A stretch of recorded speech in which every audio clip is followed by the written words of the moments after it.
جامع العلوم والحکم کے تعلق سے حدیث جبریل کی شرح آپ کے سامنے چل رہی تھی۔ اللہ کے رسول صلی اللہ علیہ وسلم کے پاس جبریل علیہ السلام آئے، ایک عام آدمی کی شکل میں جن کو کوئی پہچانتا نہیں تھا۔ باہر کا کوئی آدمی سمجھے لوگ انتہائی سفید کپڑے میں اور انتہائی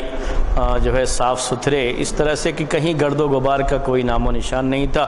بال پر بھی بال بالکل کالے، انتہائی سیاہ، کہیں بھی گرد و غبار کا کوئی نام و نشان نہیں تھا۔ آئے اللہ کے رسول صلی اللہ علیہ وسلم کے پاس آ کر کے قریب بیٹھ گئے۔ بیٹھنے کے بعد آپ سے سوال کیا بڑی اپنائیت کے ساتھ، تو اسلام کے بارے میں سوال کیا۔ تو اسلام کے ارکان اللہ کے رسول صلی اللہ علیہ وسلم نے بیان فرمائے کہ ان تشہد ان لا الہ الا اللہ وانی رسول اللہ، کہ تم گواہی دو کہ اللہ کے سوا کوئی معبود برحق نہیں اور محمد صلی اللہ علیہ وسلم اللہ کے رسول ہیں۔ اس کے بعد اقامت نماز قائم کرنا، زکوٰۃ دینا، روزہ رکھنا اور حج کرنا، جو اسلام کے ارکان ہیں اسی کا آپ نے جواب دیا تھا۔ ایمان کے بارے میں سوال آیا تو ایمان کے جو ارکان ہیں 6 ارکان آپ نے وہ بیان کیا اور کہا ان تؤمن باللہ وملائکتہ وکتبہ ورسلہ وبالبعث وبالقدر خیرہ وشرہ، کہ تم اس بات کا ایمان رکھو اللہ ایک ہے، یعنی اللہ پر ایمان لانا، اللہ کے فرشتوں پر ایمان لانا، اللہ کی کتابوں پر ایمان لانا، اللہ کے رسولوں پر ایمان لانا، یوم آخرت پر ایمان لانا اور تقدیر کے اچھے اور برے ہونے پر ایمان لانا، یہ بیان فرمایا جو ایمان کے ارکان ہیں۔ اس کے بعد سوال کیا گیا تھا احسان کے بارے میں، تو اللہ کے رسول صلی اللہ علیہ وسلم نے جواب دیا کہ ان تعبد اللہ کأنک تراہ فإن لم تکن تراہ فإنہ یراک، کہ اللہ تعالیٰ کی خشیت، اللہ تبارک و تعالیٰ کی عبادت اس انداز سے ہو کہ گویا تم اللہ کو دیکھ رہے ہو۔ اگر یہ شعور نہیں آ پا رہا ہے تو اتنا احساس بہرحال رہنا چاہیے کہ اللہ تم کو دیکھ رہا ہے۔ اس کی بھی میں نے آپ کے سامنے شرح کر دی تھی۔ اس کے بعد قیامت کے بارے میں سوال کیا تو اللہ کے رسول صلی اللہ علیہ وسلم نے جواب دیا کہ مل مسئول عنہا بعالم من السائل، کہ سوال کرنے والے سے زیادہ جس سے سوال کیا گیا ہے اس کو اس کے بارے میں علم نہیں ہے، یعنی نہ سوال کرنے والے کو علم ہے اور نہ جواب دینے والے کو اس کے بارے میں کوئی علم ہے۔ اور اس کے بعد یہ سوال کیا گیا قیامت کی علامتوں کے بارے میں، تو آپ نے ارشاد فرمایا ان تلد الامۃ ربتہا، کہ لونڈیاں اپنے مالکن کو جنیں، وَأَن تَرَى الْحُفَاةَ الْعُرَاةَ رِعَاءَ الشَّاءِ يَتَطَاوَلُونَ فِي الْبُنْيَانِ، اور تم دیکھو گے کہ ننگے بدن رہنے والے اور ننگے پیر رہنے والے بکریوں کے چرواہے یا اونٹوں کے چرواہے، ان کو دیکھو گے کہ یہ لوگ اونچی اونچی بلڈنگیں بنانے میں ایک دوسرے پر فخر کرنا شروع کر دیں گے، تو سمجھو قیامت قریب ہے۔ یہ بات آپ کے سامنے آ گئی تھی۔ اور بھی کچھ قیامت کی چھوٹی چھوٹی علامتیں جو اللہ کے رسول صلی اللہ علیہ وسلم نے بیان فرمائی ہیں، اس میں سے کچھ باتیں آپ کے سامنے آئی تھیں، اور کچھ باتیں ان چند دروس میں جلدی ہم ختم کرنے کی کوشش کریں گے۔ چند دروس میں انشاءاللہ باتیں آپ کے سامنے آئیں گے۔ اس کے بعد جو بڑی علامتیں ہیں، ہو سکتا ہے اس کا درس کچھ طویل آپ کے سامنے آئے، جس کے بارے میں کافی لوگوں کے سوالات رہتے ہیں، جو بڑی بڑی علامتیں ہیں قیامت کے تعلق سے، جو بالکل قیامت کے قریب آنے والی ہیں۔ لیکن چھوٹی علامتوں کے تعلق سے جو بعض حدیثیں اور بھی ہیں، ان میں سے چند حدیثیں آج آپ کے سامنے میں پیش کروں گا۔ صحیح بخاری اور صحیح مسلم کی ایک حدیث ہے، اللہ کے رسول صلی اللہ علیہ وسلم نے ارشاد فرمایا لا تقوم الساعۃ حتی تقتتل فئتان عظیمتان، کہ قیامت قائم نہیں ہوگی یہاں تک کہ 2 بڑی جماعتیں یہ لڑنے لگیں گی، تکون بینہما مقتلۃ عظیمہ، ان 2 جماعتوں کے درمیان بڑی جنگ ہوگی، بڑی جنگ ہوگی۔ بڑی جنگ کی طرف آپ نے اشارہ کیا اور کہا وَدَعْوَاهُمَا وَاحِدٌ، اور ان دونوں کا دعویٰ وَدَعْوَاهُمَا وَاحِدَةٌ، ان دونوں کا دعویٰ ایک ہی ہوگا، لیکن جنگ بہت بڑی ہوگی۔ یہ جو حدیث آپ نے بیان فرمائی کہ لا تقوم الساعۃ حتی تقتتل فئتان عظیمتان، کہ قیامت قائم نہیں ہوگی یہاں تک کہ 2 بڑی جماعتیں لڑ لیں۔ یہ 2 بڑی جماعتیں لڑ لیں جو اشارہ کیا گیا حدیث میں، اس میں یہ کون سا اشارہ ہے، گزر چکا ہے یا نہیں گزرا، اس کے بارے میں شرح کی جاتی رہتی ہے، تو وہ شرح میں آپ کے سامنے کر دیتا ہوں کہ اس کی شرح کرتے ہوئے لوگوں نے یہ بات لکھی ہے کہ اس سے مراد ہے جنگ صفین۔ جنگ صفین جو علی رضی اللہ تعالی عنہ کے دور میں، علی رضی اللہ تعالی عنہ اور معاویہ رضی اللہ تعالی عنہ کے درمیان یہ جنگ پیش آئی تھی اسی کی طرف اس میں اشارہ ہے، جنگ صفین کی طرف، کہ قیامت قائم نہیں ہوگی یہاں تک کہ دو بڑی جماعتیں مسلمانوں کی آپس میں ایک دوسرے سے لڑنا شروع کر دیں، اور جنگ بھی بہت بڑی جنگ ہوگی، عظیم جنگ ہوگی، اور اتنی بڑی جنگ یہ ہوگی کہ دونوں طرف سے کافی خونریزی بھی، یعنی کافی لوگ مارے جائیں گے، اور بہت ہی عجیب بات ہوگی کہ دونوں میں سے ہر ایک کا دعویٰ ایک ہی ہوگا، ہر ایک کے اپنے حق ہونے پر، یعنی اپنے کے حق ہونے کا مسئلہ رہے گا، اور یہ کہ حق کے لیے ہم لڑ رہے ہیں، حق کے لیے ہم لڑ رہے ہیں، اسلام کے لیے ہم لڑ رہے ہیں، اس طرح کا دعویٰ بھی ان کا ہوگا۔ یہ اللہ کے رسول صلی اللہ علیہ وسلم نے بیان فرمایا، تو اشارہ ہے جنگ صفین کی طرف۔ جنگ صفین میں ہوا کیا تھا کہ امیر معاویہ رضی اللہ تعالی عنہ، جن کا علی رضی اللہ تعالی عنہ سے یہ مطالبہ تھا کہ علی رضی اللہ تعالی عنہ کے پاس وہ لوگ جو کہ عثمان رضی اللہ تعالی عنہ کے قتل میں شریک تھے،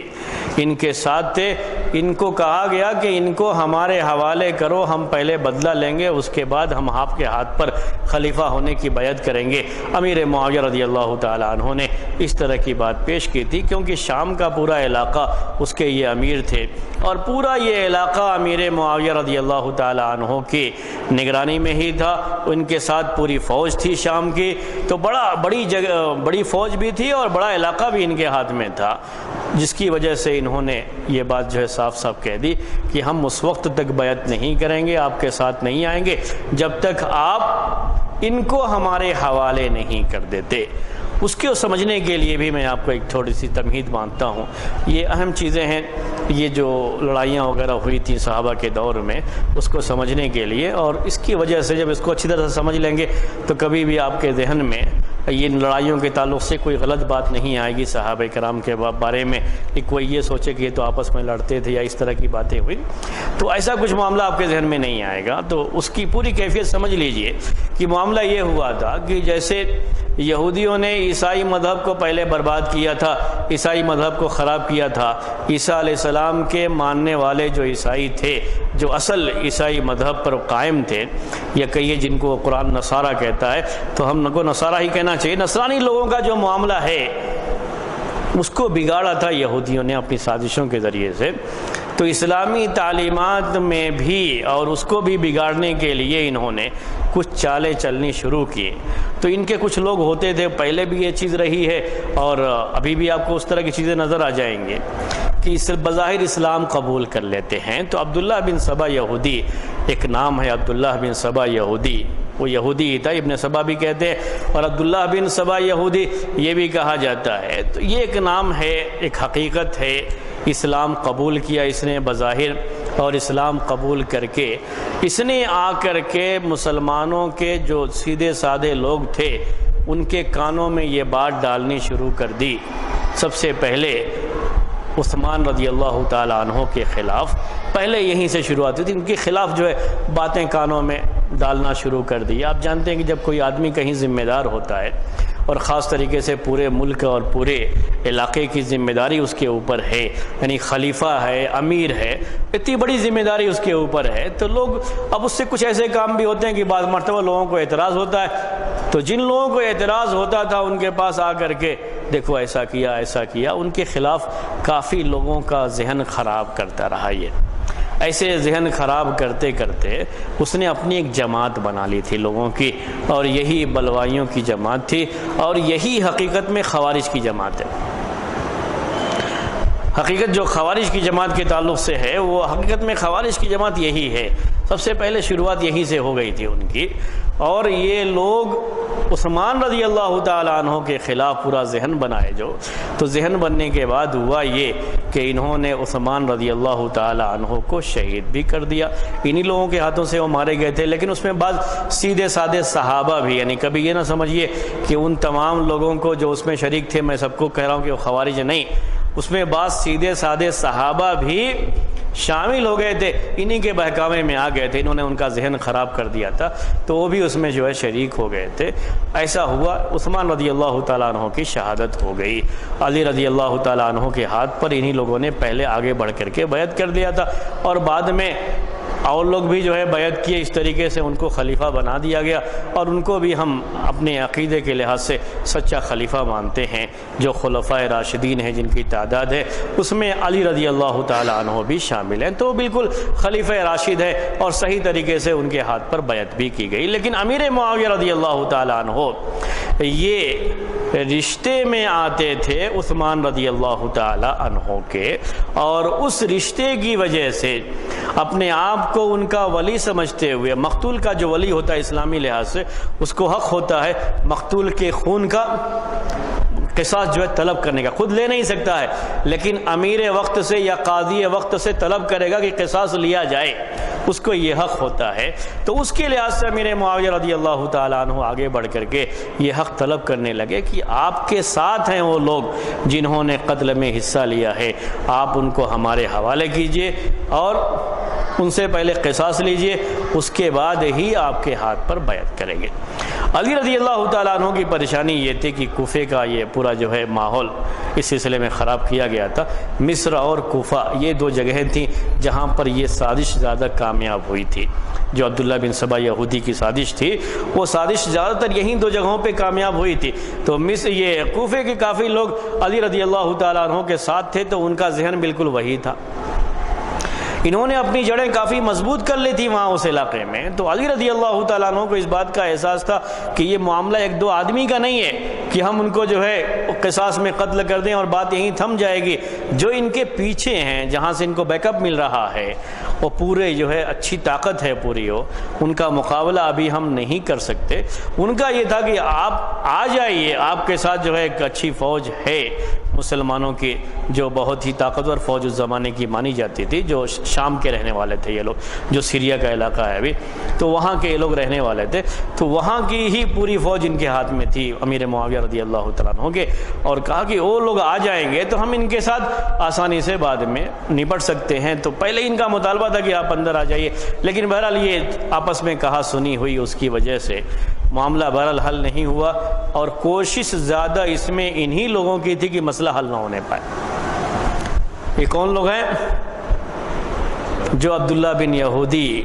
جو ہے سبائی پارٹی کہا جاتا ہے اس کو، جو اصل میں یہودی تھا، یہ اسی کے لوگ تھے۔ یہ بھی ہے کہ مستشرقین جو ابھی لفظ میں نے آپ سے کہا تھا، انہوں نے پوری کوشش کی ہے یہ بتانے کے لیے کہ یہ مسلمانوں کا گڑھا ہوا ایک نام ہے عبداللہ بن سبا یہودی، تاریخ میں اس کی کوئی حقیقت نہیں ہے۔ انہوں نے اپنی چیزوں کو، اپنی جو ان کے درمیان چیزیں پیش آئی ہیں، جو اختلافات ہوئے ہیں، اس کو چھپانے کے لیے یہودیوں کے سر یہ پوری چیزیں مڑھنے کے لیے کہ یہودیوں نے یہ کیا ہے، ایک نام انہوں نے گڑھ لیا ہے عبداللہ بن سبا یہودی کا۔ اس لیے عربی میں ایسی کتابیں بھی پائی جاتی ہیں جس میں یہ لکھا ہوا ہے کہ عبداللہ بن سبا یہودی ایک حقیقت ہے، صرف خیال نہیں ہے، یعنی واقعی معنی میں وہ شخص تھا اور اس نے ایسا یہ کام کیا ہے۔ یہ عربی میں کتابیں جو اس کے بارے میں موجود ہیں۔ تو عبداللہ بن سبا یہودی کی پارٹی کے لوگوں نے جب یہ لوگ جو ہے علی رضی اللہ تعالیٰ عنہ کے ساتھ ایسا جوڑ کر کے رہے کہ دونوں کو ملنے نہیں دیں گے، پوری کوشش کی انہوں نے، آخرکار معاملہ صفین کے میدان میں آمنے سامنے دونوں آ گئے، لڑائی کا مسئلہ جو ہے پیش آیا، لیکن اس میں بھی پوری کوشش یہی تھی دونوں طرف سے کہ لڑائی نہ ہو بلکہ صلح ہو جائے، آپس میں جو ہے مل جائیں اور لڑائی نہ ہونے پائے، پوری کوشش یہی تھی۔ علی رضی اللہ تعالیٰ عنہ نے بھی کوشش کی، امیر معاویہ رضی اللہ تعالیٰ عنہ بھی اس کے لیے کوشش کر رہے تھے۔ اسی لیے دونوں طرف کے جو صحابہ ہیں یا خود یہ دونوں خاص طریقے سے امیر معاویہ رضی اللہ تعالیٰ عنہ، جن کے بارے میں لوگ زیادہ اس سلسلے میں بد زبانی کر جاتے ہیں، ان کو باغی اور پتہ نہیں کیا کیا جو ہے کہہ دیا جاتا ہے، یہ غلط چیزیں ہیں، غلط طرح کے الفاظ ہیں جو ان کے لیے استعمال کیے جاتے ہیں۔ انہوں نے بھی کوشش کی ہے اور علی رضی اللہ تعالیٰ عنہ نے بھی کوشش کی کہ دونوں آپس میں مل جائیں اور کوئی بات نہ ہونے پائے، لڑائی کی نوبت نہ پیش آئے، لیکن انہوں نے کوشش ایک دوسری کی۔ جب دیکھا کہ یہ دونوں مل جائیں گے اور ان کے ملنے کے بعد، ابھی میں نے آپ سے کہی تھی یہ بات کہ یہ علی رضی اللہ تعالیٰ عنہ کا یہی سوچنا تھا کہ اگر ہمارے پاس طاقت زیادہ آ جائے گی تو ہم ان سے نپٹ سکتے ہیں، اس کے بعد پریشانی نہیں آئے گی۔ تو ان کو یہ احساس تھا کہ دونوں اگر مل گئے تو سارا کے سارا معاملہ ہمارا آئے گا، ہم قتل کر دیے جائیں گے، اس لیے نہ ملنے پائے، اس کے لیے انہوں نے ایک دوسری جو ہے چال چلی۔ یہ بھی اللہ کے رسول صلی اللہ علیہ وسلم کی جو پیشن گوئیاں تھیں اس میں سے ایک بات یہ بھی ہے کہ عمار بن یاسر رضی اللہ تعالیٰ عنہ، عمار بن یاسر رضی اللہ تعالیٰ عنہ کا گھرانہ بڑا ہی یعنی مظلوم قسم کا، جن پر بڑا ظلم کیا گیا ہے پہلے اللہ کے رسول صلی اللہ علیہ وسلم، ان کے اسلام لانے کی وجہ سے ان کا جو پورا خاندان ہے، ان کے باپ یاسر یہ بھی مسلمان ہیں، ان کی بیوی جو ان کی ماں ہیں یعنی یاسر رضی اللہ تعالیٰ عنہ کی بیوی، تو ان کو بڑا ستایا تھا اس کے پہلے کفار مشرکین نے ان کے اسلام لانے کی وجہ سے۔ سمیہ ان کا نام ہے، نام سنے ہوں گے آپ بار، تو کافی ستایا گیا تھا ان کو، کافی جو ہے نقصان پہنچایا گیا، کافی تکلیفیں ان کو پہنچائی گئی ہیں۔ تو اللہ کے رسول صلی اللہ علیہ وسلم کہا کرتے تھے کہ یہ صبرن علی یاسر فإن موعدکم الجنہ، صبر کرو یاسر کے گھر والو، ہماری ملاقات جنت میں ہوگی، یعنی تمہارے لیے جنت ہے، تم صبر کرو۔ ایسی عمار بن یاسر رضی اللہ تعالیٰ عنہ کے بارے میں بھی اللہ کے رسول صلی اللہ علیہ وسلم نے یہ بات کہی، صحیح بخاری میں یہ حدیث ہے۔ یہ بھی جو قیامت کی علامتوں میں یہ چیزیں چونکہ داخل ہے اس لیے میں آپ کو جو ہے وہ پیش کر رہا ہوں۔ عمار بن یاسر رضی اللہ تعالیٰ عنہ کے بارے میں آپ نے یہ بات فرمایا تھا جب یہ دو اینٹ اٹھا کر کے لا رہے تھے، مسجد نبوی کی تعمیر جب ہو رہی تھی تو لوگ اینٹ، صحابہ کرام نے اس میں کام کیا، تو ایک اینٹ دوسرے لوگ اٹھاتے تھے تو یہ دو اینٹ اٹھا کر کے لاتے تھے اور لا کر کے جو ہے رکھتے تھے۔ تو اللہ کے رسول صلی اللہ علیہ وسلم نے اس موقع پر کہا تھا کہ کیا ہی خوب ہے عمار بن یاسر کے لیے جو اتنا کام یہ کر رہے ہیں، لیکن اسی موقع پر آپ نے یہ بات کہی کہ تقتلہ الفئۃ الباغیہ، لیکن ان کو قتل کرے گی باغی جماعت۔ عمار بن یاسر رضی اللہ تعالیٰ عنہ کے لیے آپ نے اس موقع پر کیا کہا تھا کہ ان کو قتل کرے گی ایک باغی جماعت۔ صحابہ کرام کو یہ چیزیں معلوم تھیں، علی رضی اللہ تعالیٰ عنہ کو بھی معلوم ہے، یہ جو ہے امیر معاویہ رضی اللہ تعالیٰ عنہ کو بھی یہ چیز معلوم ہے، دیگر صحابہ کو یہ چیز معلوم ہے، اور صحابہ کے ساتھ چونکہ یہ روایتیں ہوتی رہتی ہیں تو دوسرے لوگوں کو بھی اس کا علم تھا، ان باغیوں کو بھی، بلوائیوں کو بھی اس کا علم تھا کہ عمار بن یاسر ان کے بارے میں اللہ کے رسول صلی اللہ علیہ وسلم نے یہ بات کہی ہے کہ اس کو باغی جماعت جو ہے قتل کرے گی۔ اور باغی جماعت کے بارے میں یہ بات قرآن کے اندر ہے کہ فَإِن بَغَتْ إِحْدَاهُمَا عَلَى الْأُخْرَى فَقَاتِلُوا الَّتِي تَبْغِي حَتَّى تَفِيَّ إِلَى أَمْرِ اللَّهِ، کہ اگر کوئی جماعت مسلمانوں کی باغی ہو جاتی ہے تو اس کے ساتھ تم جنگ کرو یہاں تک کہ اللہ کے حکم کی طرف آ جائے۔ تو جنگ چھیڑنے کے لیے انہوں نے وہاں پر یہ سازش کی کہ عمار بن یاسر کو خود قتل کر دیا اور قتل کر کے ان کو لا کر کے علی رضی اللہ تعالیٰ عنہ کے خیمے میں ڈال دیا، یعنی یہ بتانے کے لیے کہ ان کو کس نے قتل کیا ہے، جی امیر، اس کو قتل کر کے ان کے خیمے میں ڈال دیا تھا، میں جو الٹا کہہ گیا۔ امیر معاویہ رضی اللہ تعالیٰ عنہ کی جو جماعت تھی، جو کہ اس زمانے میں آمنے سامنے لڑائی ہوتی تھی، تو ایک طرف ان کی جو ہے فوج تھی، ایک طرف جو علی رضی اللہ تعالیٰ عنہ کی جماعت تھی، تو ان کی جماعت میں رات کے اندھیرے میں ان کو قتل کر کے لا کر کے ان کو جو ہے رکھ کر کے چلے آئے یہ لوگ۔ یہ ساری چیزیں جو ہے ہو گئی، جب صبح میں اٹھے دیکھا یہ صورتحال ہے، علی رضی اللہ تعالیٰ عنہ کو معلوم ہوا کہ اس کو جو ہے عمار بن یاسر رضی اللہ تعالیٰ عنہ کو قتل کر دیا گیا ہے، امیر معاویہ کو معلوم ان کو قتل کر دیا گیا، سب پریشان تھے اس کے بارے میں۔ یہاں سے بات شروع ہوئی کہ جو ہے تم لوگوں نے قتل کیا، تم لوگ باغی جو ہے جماعت ہے، اس کا مطلب یہ، کیونکہ اللہ کے رسول صلی اللہ علیہ وسلم نے یہ بات کہی تھی کہ ان کو باغی جماعت قتل کرے گی، جو بھی باغی ہوگی قتل کرے گی۔ یہ سب جب مسئلہ پیش آیا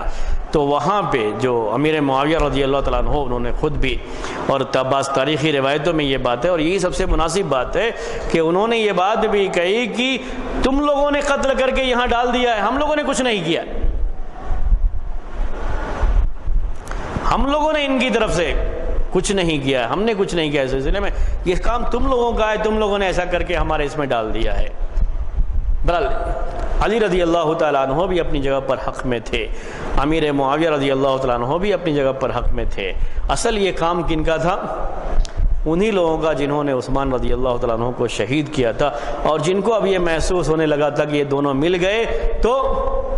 ہمارے خلاف کارروائی ہوگی، تو دونوں کو لڑانے کے لیے پہلے ان کو قتل کر کے امیر معاویہ کے خیمے میں ڈال دیا کہ اب اس کے بعد علی رضی اللہ تعالیٰ عنہ کو ابھارنے میں آسانی ہوگی، کیونکہ یہ حکم قرآن کے اندر ہے کہ جو باغی جماعت ہو اس کے ساتھ جنگ کرو۔ اس طرح سے جنگ کی شروعات کی انہوں نے کوشش کی تھی، لیکن اصل باغی جماعت یہی تھی۔ باغی جماعت نہ امیر معاویہ رضی اللہ تعالیٰ عنہ کی ہے اور نہ علی رضی اللہ تعالیٰ عنہ کی ہے، اور یہ جنگ بھی جو پیش آئی تھی ایک غلط فہمی کے نتیجے میں پیش آئی تھی، اور یہ ساری وجہ وہی تھی کہ لوگوں نے جو سازش کر کے ذہن کو خراب کیا تھا اس کی وجہ سے یہ چیز ہوگی۔ اگر یہ باتیں لوگوں کے ذہن میں رہیں، سامنے رہیں، تو کبھی کسی بھی صحابی کے بارے میں کوئی بات ذہن میں نہیں آتی ہے کہ انہوں نے ایسا کیوں کیا، انہوں نے ایسا کیا۔ بیچ کے کچھ لوگوں نے ایسا جو ہے کروا دیا تھا، ایسا واقعہ پیش آ گیا تھا۔ تو اللہ کے رسول صلی اللہ علیہ وسلم نے یہاں جو کہا ہے حدیث میں کہ قیامت قائم نہیں ہوگی یہاں تک کہ مسلمانوں کی دو بڑی جماعتیں لڑیں گی، اور جنگ بھی بڑی جو ہے زیادہ ہو جائے گی، جنگ جو ہے بہت تیزی کے ساتھ جو ہے دونوں میں ہوگی، بڑی جنگ دونوں میں ہوگی، دونوں میں سے ہر ایک کا دعویٰ یہی ہوگا کہ ہم حق پر ہیں، ہم صحیح ہیں۔ اور بات یہی ہے کہ دونوں میں سے ہر ایک حق پر تھا۔ اس میں جو باطل جماعت تھی، جو بلوائیوں کی، جو خوارج کی جماعت تھی، وہ جماعت تھی جو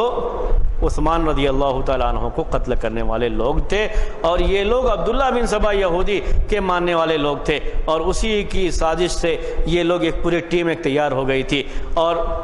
لوگوں کا ذہن اسی نے خراب کیا تھا۔ اس میں کچھ بھولے بھالے صحابہ بھی اس میں جو ہے شامل تھے، تو اس وجہ سے کہ ان کا ذہن ان لوگوں نے خراب کیا تھا۔